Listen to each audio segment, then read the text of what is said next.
Dear students, all are welcome. എല്ലാവർക്കും ഇന്നത്തെ ക്ലാസ്സിലേക്ക് സ്വാഗതം. ഇൻകം ടാക്സിൻ്റെ ആദ്യത്തെ ക്ലാസ്സാണ് ഇന്ന്. അപ്പോൾ അതിൽ ഇൻകം ടാക്സ് എന്ന സബ്ജക്റ്റ് തീർത്തും പുതിയൊരു സബ്ജക്റ്റ് ആയിരിക്കും നിങ്ങൾക്ക്. അതുകൊണ്ട് തന്നെ അതിൻ്റെ അടിസ്ഥാനപരമായിട്ടുള്ള ചില കോൺസെപ്റ്റുകൾ, ഇൻകം ടാക്സ് എന്ന ഈ ഒരു വിഷയത്തിൽ നമ്മൾ യൂസ് ചെയ്യുന്ന ചില ബേസിക് ആയിട്ടുള്ള ടേംസ്, ഇങ്ങനെയുള്ള കുറച്ച് കാര്യങ്ങളാണ് നമ്മൾ ഈ ഒരു ഫസ്റ്റ് ക്ലാസ്സിൽ ഡിസ്കസ് ചെയ്യാൻ ഉദ്ദേശിക്കുന്നത്.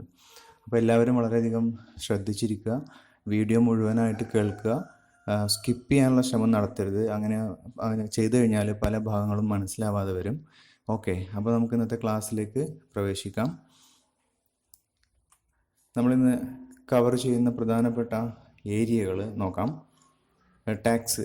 ടാക്സിൻ്റെ മീനിങ്, വാട്ട് ഇസ് ടാക്സ്, അതുപോലെ ടാക്സിൻ്റെ ക്ലാസിഫിക്കേഷൻ, ടാക്സിൻ്റെ സ്ട്രക്ചർ ഇൻ ഇന്ത്യ, ടാക്സിൻ്റെ സ്ട്രക്ചർ എങ്ങനെയാണ്, then income tax and finance act, അത് രണ്ടും തമ്മിലുള്ള ബന്ധം എന്താണ്, then central board of direct taxes, CBDT എന്ന് പറയും, അതെന്താണ്, അതിനുശേഷം definitions of key terms. Okay, ഇനി നമുക്ക് ആദ്യമായിട്ട് മനസ്സിലാക്കാം വാട്ട് ഇസ് ടാക്സ്. എന്താണ് ടാക്സ്? അപ്പോൾ tax is a compulsory charge or some other type of levy imposed by the government upon a taxpayer. അപ്പോൾ ജനറലി സ്പീക്കിംഗ് ടാക്സ് എന്ന് വെച്ച് കഴിഞ്ഞാൽ ഇതാണ്, ഒരു നിർബന്ധിതമായിട്ടുള്ള ചാർജാണ്, അല്ലെങ്കിൽ മറ്റേതെങ്കിലും തരത്തിലുള്ള ഒരു ലെവിയാണ്.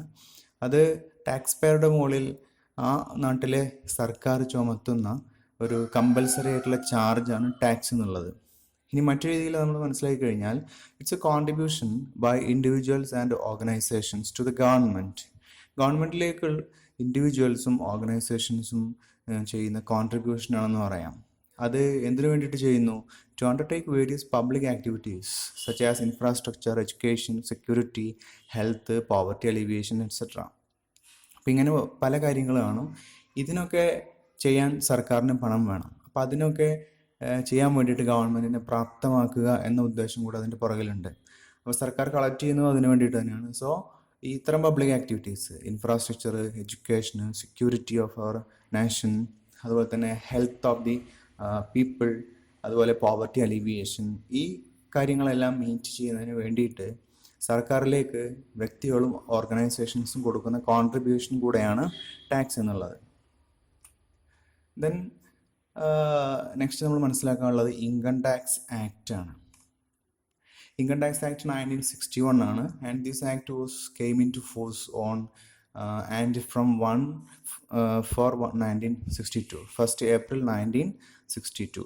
അപ്പോൾ ആ 1962 ഓൺവേർഡ്സ് ആണ് ഇൻകം ടാക്സ് ആക്ട് ഇന്ത്യയിൽ നിലവിൽ വരുന്നത്. അതിന് മുമ്പേ പലതരത്തിലുള്ള നിയമങ്ങൾ ഉണ്ടായിരുന്നു. പക്ഷേ ഇൻകം ടാക്സ് ആക്ട് എന്ന പേരിൽ അത് വരുന്നത് 1961 ആഫ്റ്റർ ഇൻഡിപെൻഡൻസ്.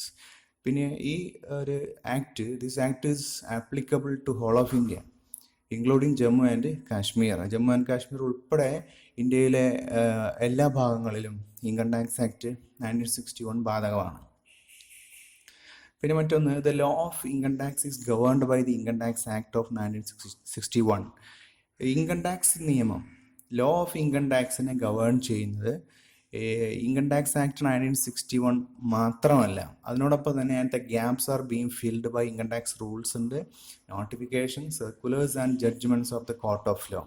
അപ്പോൾ ഇൻകം ടാക്സ് റൂൾസ്, നോട്ടിഫിക്കേഷൻ, സർക്കുലറുകൾ, അതുപോലെ കോടതിയുടെ ജഡ്ജ്മെൻറ്റുകൾ, ഇതെല്ലാം കൂടെ ചേർന്നതാണ് നമ്മുടെ ലോ ഓഫ് ഇൻകം ടാക്സ്. അപ്പോൾ ഇതിനെയാണ് ഈ ലോ ഓഫ് ഇൻകം ടാക്സിൻ്റെ കോമ്പോണൻ്റ് എന്ന പേരിൽ കൂടെ ഇതിന് പറയാറുണ്ട്. അപ്പോൾ 1961 ആക്ട് വരുന്നു, അതോടൊപ്പം പറഞ്ഞിട്ടുള്ള ഇൻകം ടാക്സ് റൂൾസ്, നോട്ടിഫിക്കേഷൻ, സർക്കുലറുകൾ, judgements of the court of law, ഇതെല്ലാം കൂടെ ചേർന്നതാണ് നമ്മൾ ലോ ഓഫ് ഇൻകം ടാക്സ് എന്നുള്ളതുകൊണ്ട് ഉദ്ദേശിക്കുന്നത്. ഇതിനെ മൊത്തത്തിൽ പറയുന്നതാണ് കോമ്പോണൻസ് എന്നുള്ളത്, components of income tax law.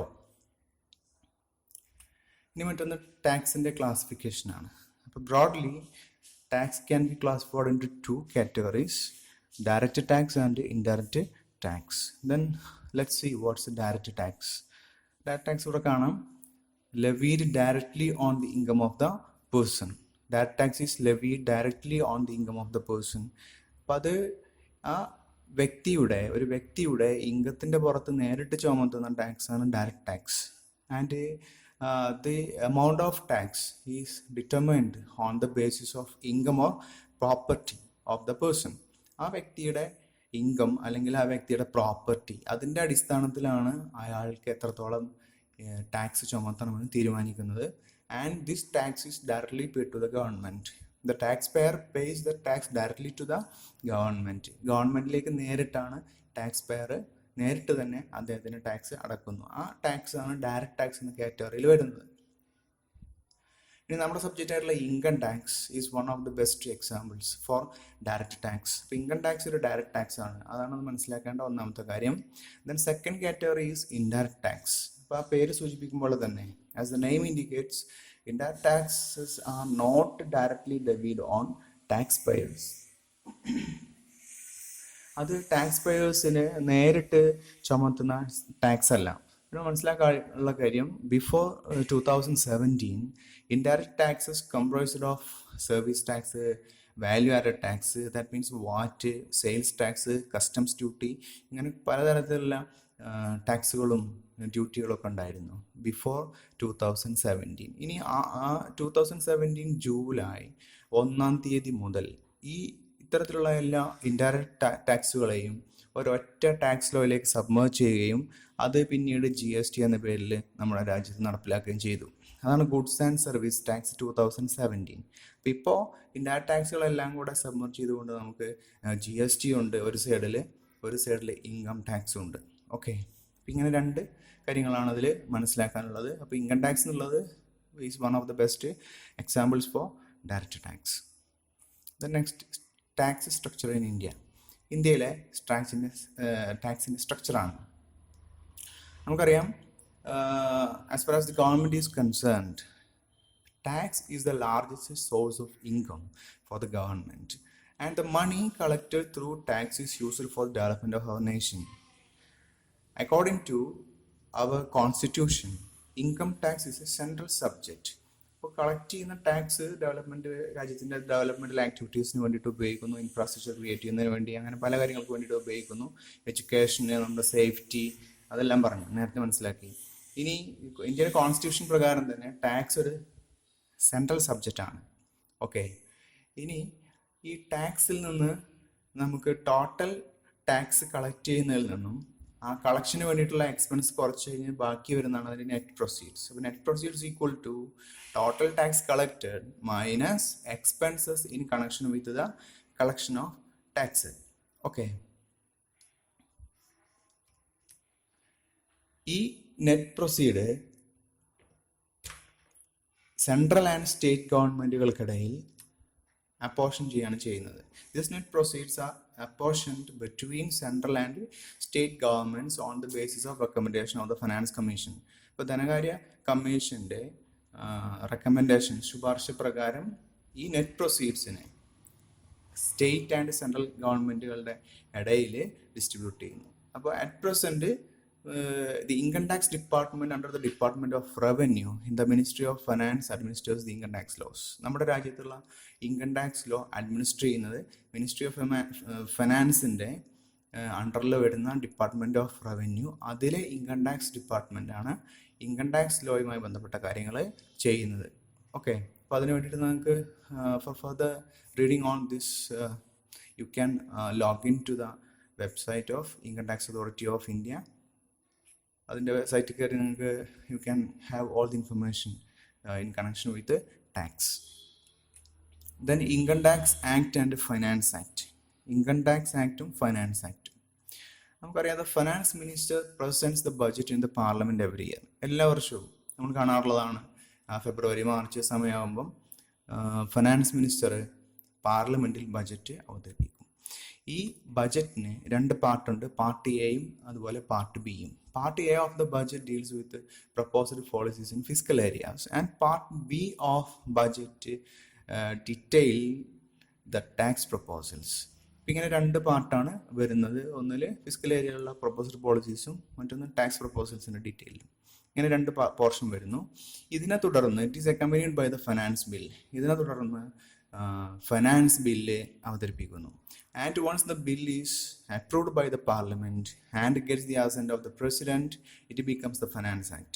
അപ്പം അങ്ങനെ കൊണ്ടുവരുന്ന ബില്ല്, ഫിനാൻസ് ബില്ല്, അത് പാർലമെന്റിന്റെ അംഗീകാരം കിട്ടുകയും അതിനെ തുടർന്ന് അതിൽ പ്രസിഡന്റ് ഒപ്പുവെക്കുകയും ചെയ്യുന്നതോട് കൂടിയിട്ട് this finance bill becomes the finance act. ഇനി നമുക്ക് മനസ്സിലാക്കാനുള്ള കാര്യം, നമ്മൾ ഇൻകം ടാക്സിൽ റേറ്റ് വരും, ടാക്സ് സ്ലാബ് വരുന്നുണ്ട്. ഓരോ പർട്ടിക്കുലർ റേഞ്ചിൽ വരുന്ന ആളുകൾ ഇത്രത്തോളം ടാക്സ് അടക്കണം എന്നുള്ള ആ ഒരു റേറ്റ് ഓഫ് ഇൻകം ടാക്സ് അത് പ്രിസ്ക്രൈബ് ചെയ്യുന്ന ആക്ച്വലി ഇൻകം ടാക്സ് ആക്റ്റിലല്ല. 1961 ആക്റ്റിൽ അതിനെ പറ്റിയൊന്നും വരുന്നില്ല.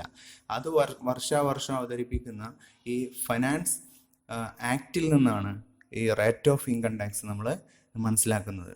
അപ്പം അത് കൊടുത്തിട്ടുള്ളത് ഷെഡ്യൂൾ 1 ഓഫ് ഫിനാൻസ് ആക്റ്റിൽ ഈ ഇൻകം ടാക്സിൻ്റെ റേറ്റ് കൊടുത്തിട്ടുണ്ടായിരിക്കും. It brings amendment to both direct tax laws and indirect tax laws. അപ്പോൾ ഈ ഫിനാൻസ് ആക്റ്റിൽ വരുന്ന കാര്യങ്ങളാണ് ഈ ഡയറക്റ്റ് ടാക്സ് ലോസിലും ഇൻഡയറക്റ്റ് ടാക്സ് ലോസിലും ഒക്കെ അത് അമെൻമെന്റ് കൊണ്ടുവരുന്നത്. ഇത്രയാണ് അതുമായി ബന്ധപ്പെട്ട് വരുന്ന കാര്യങ്ങൾ. അപ്പോൾ ഇതൊന്ന് മനസ്സിലാക്കാനുള്ള ഒരു പ്രധാനപ്പെട്ട കാര്യം ഫിനാൻസ് ആക്ട് ആണ്. അപ്പോൾ ഫിനാൻസ് ആക്ട് ഇമ്പോർട്ടൻ്റ് ആണ് as far as income tax is concerned, because the rate of income tax is prescribed in the Finance Act. The next one is CBDT, Central Board of Direct Taxes. അപ്പോൾ ഈ central board of direct taxes എന്നുള്ളതാണ് income tax ഡിപ്പാർട്ട്മെൻറ്റിലെ apex ബോഡിയാണ്, ഏറ്റവും ഉയർന്ന ബോഡിയാണ് income tax ഡിപ്പാർട്ട്മെൻറ്റിലെ CBDT. ഇത് administrative head of the income tax department ആണ്. അതുപോലെ administration of direct taxes is vested with CBDT, and this CBDT functions as a part of Finance Ministry of GOI. GOI means Government of India. Government of ഇന്ത്യയുടെ finance മിനിസ്ട്രിയുടെ ഒരു part നിലക്കാണ് അവർ function ചെയ്യുന്നത്.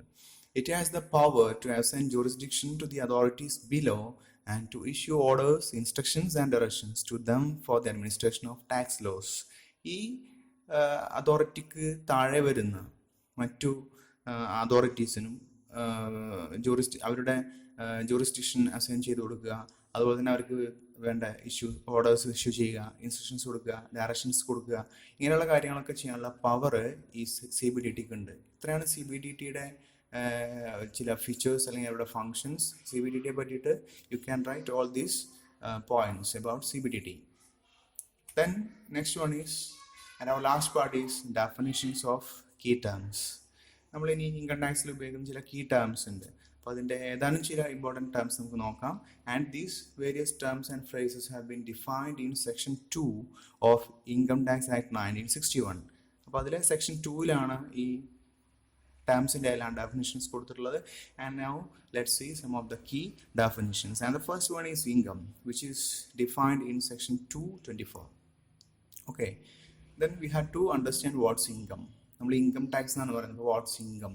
അപ്പോൾ ആദ്യം income tax is charged on total income of an assessee. ഒരു അസസ്സിയുടെ ടോട്ടൽ ഇൻകത്തിൻ്റെ പുറത്താണ് ഇൻകം ടാക്സ് ചാർജ് ചെയ്യുന്നത്. അപ്പോൾ here are 2 concepts, total income and assessee. നിങ്ങൾക്ക് അറിയില്ല, and we will discuss these 2 terms later in this presentation itself. അപ്പോൾ നമുക്കതിനെ പറ്റിയിട്ട് മനസ്സിലാക്കാം.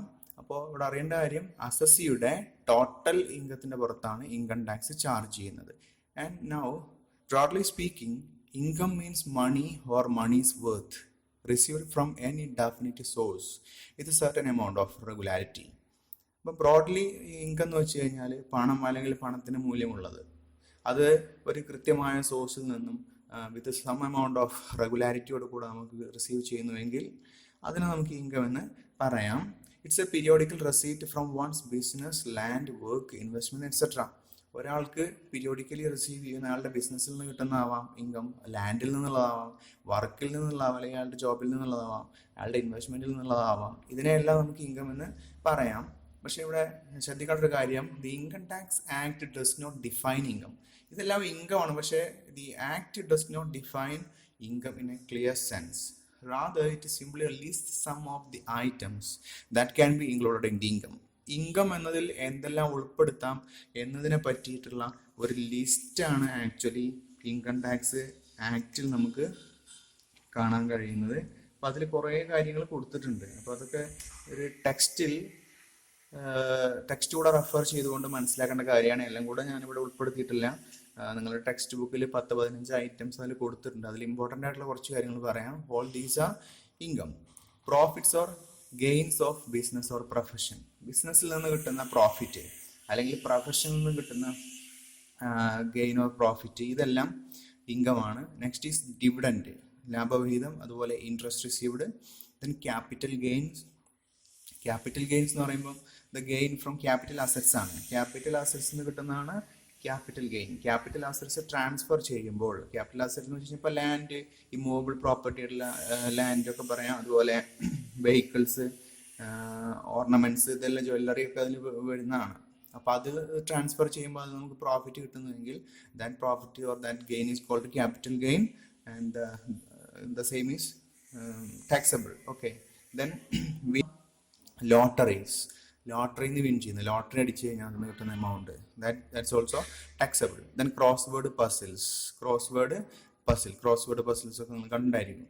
അപ്പോൾ ഇതിൽ നിന്നെല്ലാം കിട്ടുന്ന income subject to certain conditions and restrictions are taxable. അപ്പം ഇതിനെയാണ് നമ്മൾ ഇൻകം എന്ന് പറയുന്നത്. ഇത് കൂടാതെ പല ഐറ്റംസ് കൂടെ ഉണ്ട്. അപ്പോൾ you can refer your textbook. Then next item is agricultural income. Section 2(1)A define ചെയ്യുന്നു. Agricultural income earned by a taxpayer in India is exempt under section 10(1). എന്ന് വെച്ചാൽ ടാക്സ് കൊടുക്കേണ്ടെന്ന് അർത്ഥം. എക്സംപ്റ്റ് എന്നൊരു category നമുക്ക് ഇതിൽ വരുന്നുണ്ട്. And also this concept is detailed in A chapter letter. അപ്പോൾ അവിടെ നമുക്ക് അതിൻ്റെ കാര്യങ്ങൾ ഡീറ്റെയിൽ ആയിട്ട് പറയാം. ഇപ്പോൾ ഇവിടെ അഗ്രികൾച്ചറൽ ഇൻകം ഫുള്ളി ടാക്സിൽ നിന്നും ഒഴിവാക്കിയിട്ടുണ്ട്. അതിനാണ് എക്സംപ്റ്റഡ് എന്ന് പറയാം.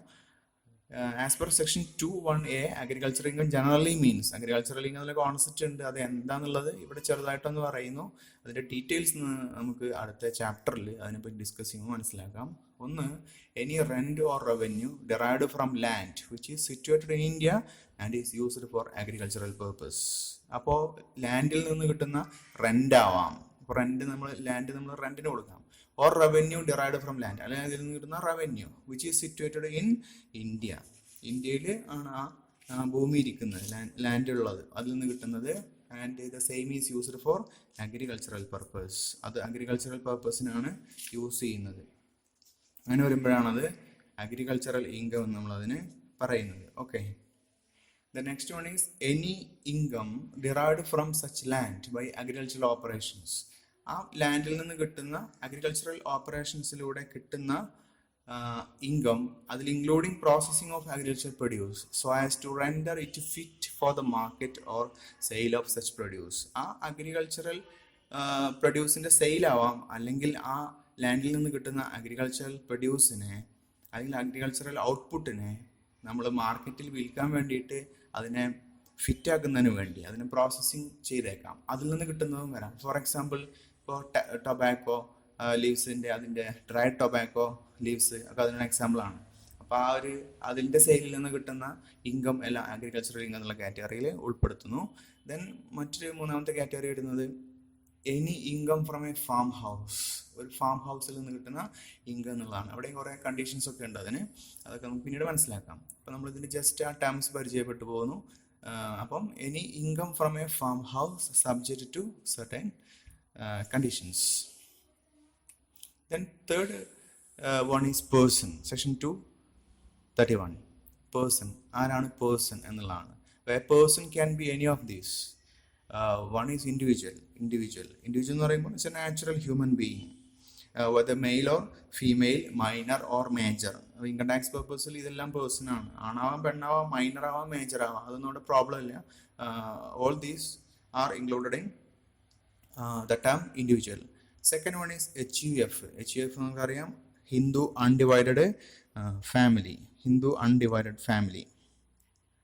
ഇനി തേർഡ് വൺ കമ്പനി അറിയാം, ആർട്ടിഫിഷ്യൽ പേഴ്സൺ ആണ്, registered under Indian Companies Act 2013 act 2020 ആയി മാറിയിട്ടുണ്ട്, or any other law. Then fourth one is firm ആണ്. ഫേം എന്നുള്ളത് പാർട്ണർഷിപ്പ് ആണ് ഉദ്ദേശിക്കുന്നത്.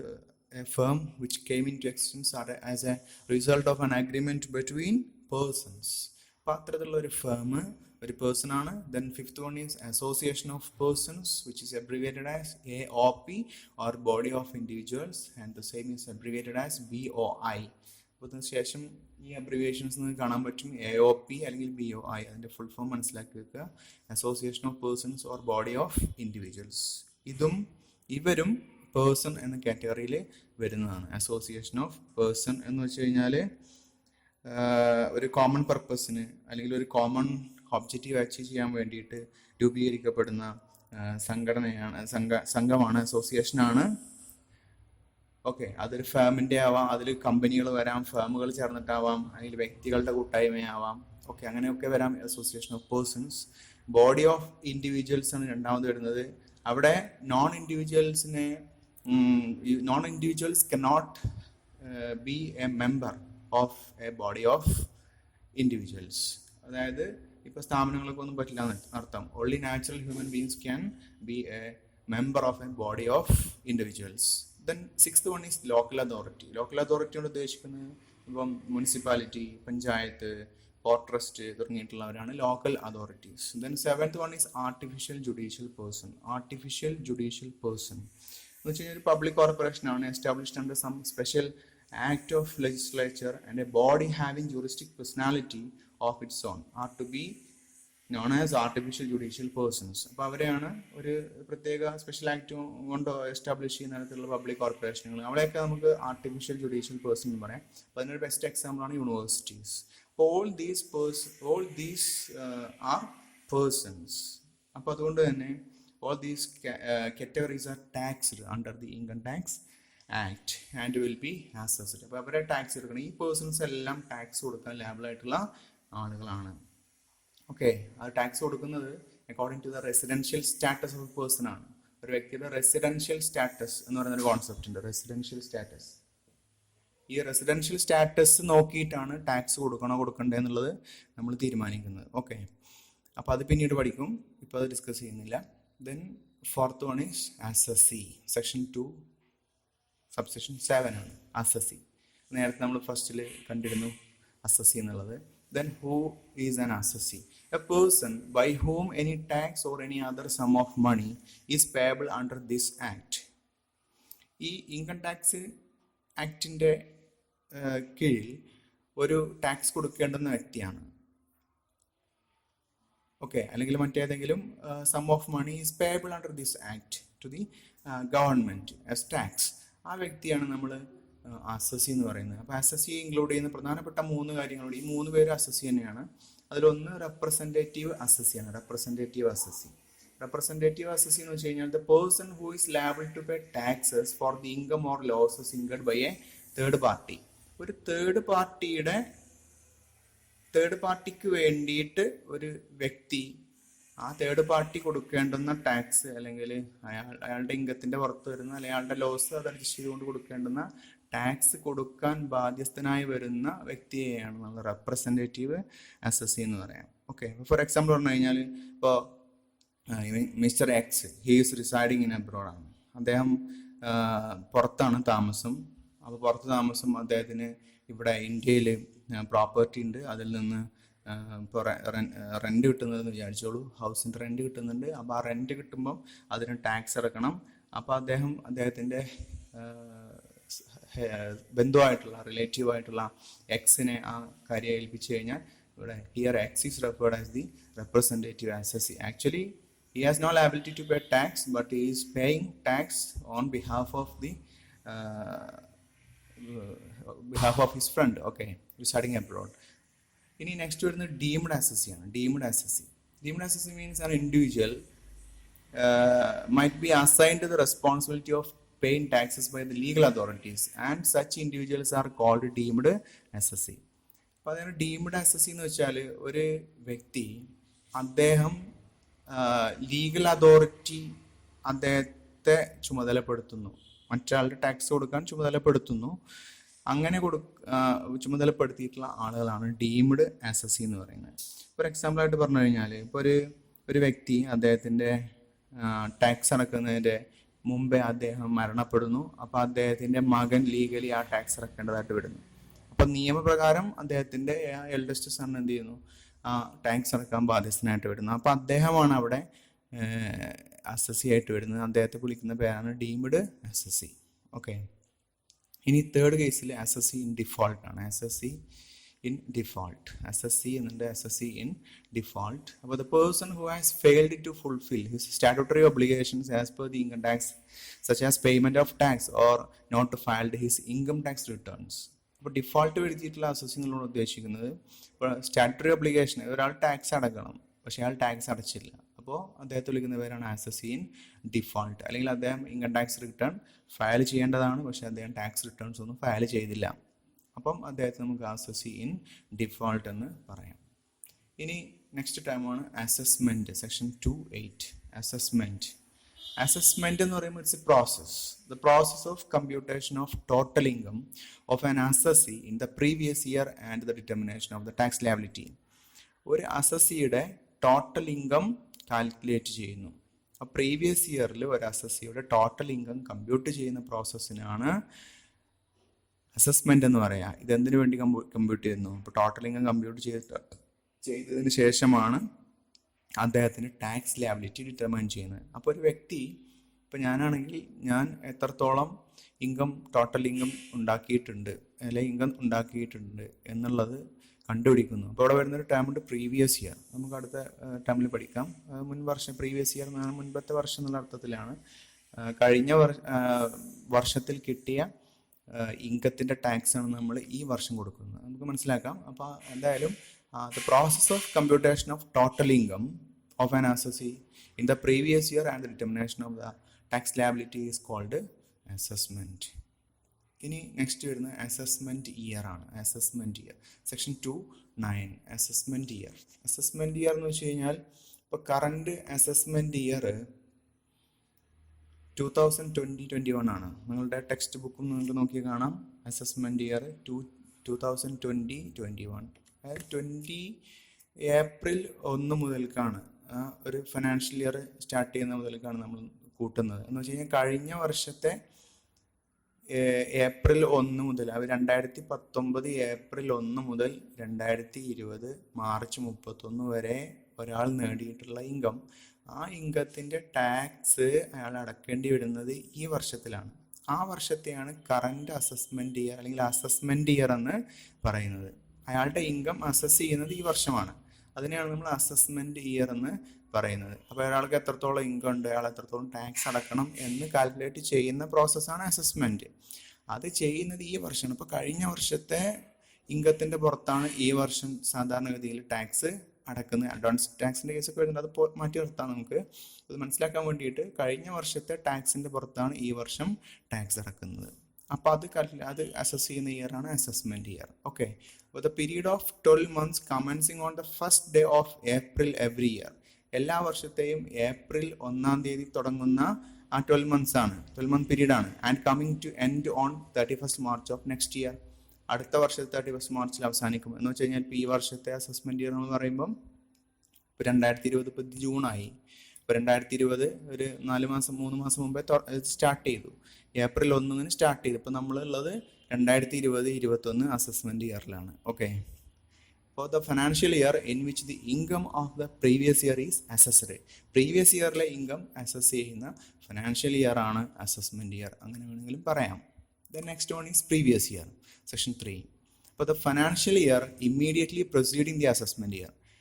അസസ്മെൻറ്റ് ഇയറിന് തൊട്ട് മുമ്പേ വരുന്ന ഫിനാൻഷ്യൽ ഇയർ ആണ് പ്രീവിയസ് ഇയർ. അപ്പോൾ അങ്ങനെ പറഞ്ഞു കഴിഞ്ഞാൽ നമുക്ക് താഴെ കാണാം, മഞ്ഞ ലെറ്ററിൽ എഴുതിയിട്ടുണ്ട് പ്രീവിയസ് ഇയർ.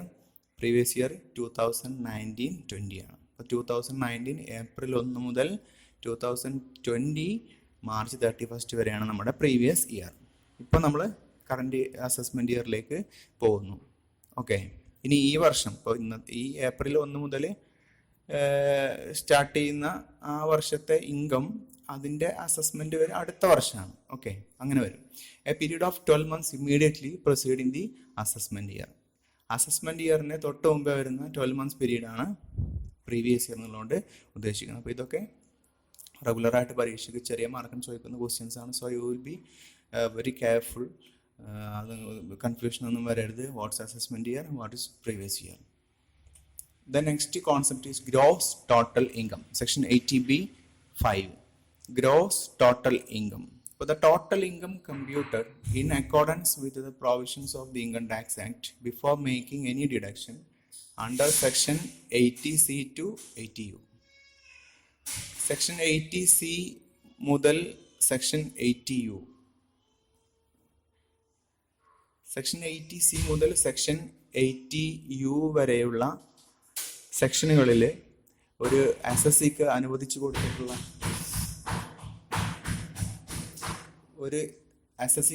കൊടുത്തിട്ടുള്ള ഡിഡക്ഷൻസ് ഉണ്ട്, നിയമപരമായി അനുവദിച്ചു കൊടുത്തിട്ടുള്ള ഡിഡക്ഷൻസ്. ഈ ഡിഡക്ഷൻസ് അയാളുടെ ടോട്ടൽ ഇൻകത്തിൽ നിന്ന് അയാൾക്ക് മൈനസ് ചെയ്യാം. ഈ മൈനസ് ചെയ്ത് കിട്ടുന്ന ഗ്രോസ് ടോട്ടൽ ഇൻകത്തിൽ നിന്ന് മൈനസ് ചെയ്ത് കിട്ടുന്ന ഇൻകത്തിൻ്റെ പുറത്താണ് അയാൾ ആക്ച്വലി ടാക്സ് അടക്കേണ്ടത്. അപ്പം ഗ്രോസ് ടോട്ടൽ ഇൻകം എന്ന് പറയുമ്പം ഒരു വ്യക്തിക്ക് കിട്ടുന്ന ഡിഫറെൻറ്റ് ഹെഡ്സ് ഓഫ് ഇൻകം ഉണ്ട്. അത് നമുക്ക് മനസ്സിലാക്കാം ആദ്യം, അതിനുശേഷം കോൺസെപ്റ്റ് എന്ന് പറയാം. ഇപ്പം ഈ കോൺസെപ്റ്റുകളാണ് നമുക്ക് ഓരോ ചാപ്റ്ററുകളായിട്ട് ഹെഡ്സാണ് ഓരോ ചാപ്റ്ററായിട്ട് ഈ വർഷം പഠിക്കാനുള്ളത്. അപ്പോൾ അതാണ് income from salary, salary income. And second head is income from house property. Third head is income from profits or gains of business or profession. Fourth head is capital gains. And fifth head is income from other sources. അപ്പം ഇതാണ് 5 head വരുന്നത്. ഈ 5 ഹെഡിൽ ഒരു ഇൻഡിവിജ്വലിന് അല്ലെങ്കിൽ ഒരു person വരുന്ന മുഴുവൻ ഇൻകവും ഈ 5 ഹെഡിൽ ഏതെങ്കിലും ഒന്നിനകത്ത്, ഒന്ന് മാത്രമല്ല പല ഹെഡിനായിട്ട് നമുക്ക് ഇൻക്ലൂഡ് ചെയ്യിപ്പിക്കാം. അപ്പോൾ ഈ 5 ഹെഡിൽ നിന്നും കാൽക്കുലേറ്റ് ചെയ്തെടുക്കുന്ന മൊത്തം ഇൻകത്തെയാണ് ഗ്രോസ് ടോട്ടൽ ഇൻകം എന്ന് പറയുന്നത്. ഓക്കെ, അപ്പോൾ the total income computed in accordance with the provisions of the Income Tax Act before making any deduction under section 80C to 80U. ഇതാണ് പറഞ്ഞ 80C മുതൽ 80U വരെയുള്ള ഈ ടാക്സ് പെയർക്ക് കിട്ടുന്ന ഡിഡക്ഷൻസ് മൈനസ് ചെയ്യുന്നതിന് മുമ്പേ കിട്ടുന്ന ടോട്ടലാണ് ഗ്രോസ് ടോട്ടൽ ഇൻകം. ഇനി നമ്മൾ ഈ 80C മുതൽ 80U വരെയുള്ള ഡിഡക്ഷൻസ് മൈനസ് ചെയ്യും. അപ്പോൾ നമുക്ക് കിട്ടുന്നതാണ് ടോട്ടൽ ഇൻകം എന്നുള്ള concept, total income. Okay, section 245. But the amount left after making deductions under section 80C to 80U from gross total income. Gross total income നിന്നും 80C മുതൽ 80U വരെയുള്ള sections deduct ചെയ്തതിന് ശേഷം വരുന്ന എമൗണ്ട് ആണ് total income. അപ്പോൾ income tax കൊടുക്കേണ്ടത് gross total ഇൻകത്തിൻ്റെ പുറത്തല്ല. It is always payable on total income. So income tax will be calculated on this total income. And this total income is also called taxable income. ഇതാണ് taxable income. ഇനി നമുക്ക് equation വെച്ച് പറഞ്ഞു കഴിഞ്ഞാൽ total income equal to gross total income. Gross total income minus deductions under 80C to 80U. ഇപ്പോൾ 80C മുതൽ 80U വരെയുള്ള deductions minus ചെയ്യുക ഗ്രോസ് ടോട്ടൽ ഇൻകത്തിൽ നിന്നും. അതിന് ബാക്കി വരുന്നതാണ് total income. And tax is calculated on this total income. The next is average rate of income tax. Section 210. Average rate of income tax means the rate arrived at by dividing the amount of income tax calculated on the total income by such total income. അപ്പോൾ നമുക്ക് ഒരു equation നോക്കാം, മനസ്സിലാവും. ഇപ്പോൾ total tax ഒരാൾ കൊടുക്കേണ്ട മൊത്തം tax ഉണ്ട്, divide by total income into 100 ആണ്. അപ്പോൾ ടോട്ടൽ ഇൻകത്തിൻ്റെ എത്ര ഭാഗമാണ് അയാൾ ടോട്ടൽ ടാക്സ് കൊടുക്കുന്നത്, അത് നമ്മൾ പെർസെൻറ്റേജിലേക്ക് കാൽക്കുലേറ്റ് ചെയ്യുന്നു. ഇതിനാണ് average rate of income tax എന്ന് പറയാം. ഇപ്പോൾ ടോട്ടൽ ടാക്സ് ഒരാൾ ഇപ്പോൾ ടോട്ടൽ ടാക്സ് ഒരു 30,000 കൊടുത്തു, ടോട്ടൽ ഇൻകം ഉള്ളത് ഒരു 5 lakh ആണെങ്കിൽ അതിൻ്റെ എത്ര പെർസെൻറ്റേജ് ആണ് ആ കൊടുത്തുള്ള റേറ്റ് നോക്കുന്നു. അപ്പോൾ ഇതാണ് average rate of income tax. Okay, അപ്പോൾ the rate arrived at by dividing the amount of income tax. Income ടാക്സിൻ്റെ എമൗണ്ട് കൊണ്ട് ഡിവൈഡ് ചെയ്യുന്നു, calculated on the total income. Total ഇൻകത്തിൻ്റെ അത് കാൽക്കുലേറ്റ് ചെയ്യാണ് ബൈ സച്ച് ടോട്ടൽ ഇൻകം. അപ്പോൾ ഇവിടെ equation നോക്കിയാൽ നമുക്ക് ക്ലിയർ ആയിട്ടത് മനസ്സിലാക്കാം. Total tax divide by total income into 100, അതിന് പെർസെൻറ്റേജിൽ കൺവേർട്ട് ചെയ്യുന്നു. The next one is maximum marginal rate of tax. Section 229C. അപ്പോൾ maximum marginal rate of tax എന്നുള്ളതുകൊണ്ട് ഉദ്ദേശിക്കുന്നത് the highest rate of tax ആണ് at any level in the case of an individual. ഒരു ഇൻഡിവിജ്വലിൻ്റെ കേസിൽ at any ലെവലിൽ അയാൾ കൊടുക്കേണ്ടുന്ന ഹയസ്റ്റ് റേറ്റ് ഓഫ് ടാക്സ് ആണ്. അതുപോലെ AOP അല്ലെങ്കിൽ ബോഡി ഓഫ് ഇൻഡിവിജ്വൽ ആവാം, അസോസിയേഷൻ ഓഫ് പേഴ്സൺസ് ആവാം, അല്ലെങ്കിൽ ബോഡി ഓഫ് ഇൻഡിവിജ്വൽസ് ആവാം. അത് കൊടുക്കേണ്ടുന്ന ഹയസ്റ്റ് റേറ്റ് ഓഫ് ടാക്സ് ആണ്. ആൻഡ് കറൻ്റ്ലി അതിൻ്റെ സ്ലാബ് വരുന്നത് ₹2 crore to ₹5 crore ആണെങ്കിൽ 39% ആണ്. അതുപോലെ എബോവ് ₹5 crore ആണെങ്കിൽ മാക്സിമം വരുന്നത് 42.74% ആണ്. ഇതാണ് maximum marginal rate of tax. ഇനി 12th ആണ് കാഷ്വൽ ഇൻകം എന്നൊരു കോൺസെപ്റ്റ് ഉണ്ട്. Casual income, what is casual income? A non recurring income or income received casually is called casual income. കാഷ്വലായിട്ട് നമ്മൾ അവിചാരിതമായിട്ട് അൺഎക്സ്പെക്റ്റഡ് ആയിട്ട് അസാധാരണമായ രീതിയിൽ കിട്ടുന്ന ഇൻകമാണ് കാഷ്വൽ ഇൻകം. അത് നോൺ റെക്കറിങ് ആണ്, റെക്കറിങ് അല്ല, ഇടയ്ക്കിടെ കിട്ടിക്കൊണ്ടിരിക്കുന്നതല്ല. അപ്പോൾ അത് it's an unexpected income. This income is called casual income. For example winning from lottery അടിക്കുക, ലോട്ടറിയിൽ നിന്ന് കിട്ടുന്ന ക്യാഷ് എപ്പോഴും കിട്ടില്ലല്ലോ. അതുപോലെ income from card games, cross word puzzles etcetera, all these are called casual income. Okay, ഇത്രയാണ് ഇന്നത്തെ ഈ ക്ലാസ്സിൽ ഈ ഭാഗത്തുള്ളത്. അപ്പോൾ നിങ്ങൾക്ക് എല്ലാവർക്കും ക്ലാസ്സൊക്കെ മനസ്സിലായി എന്ന് വിചാരിക്കുന്നു.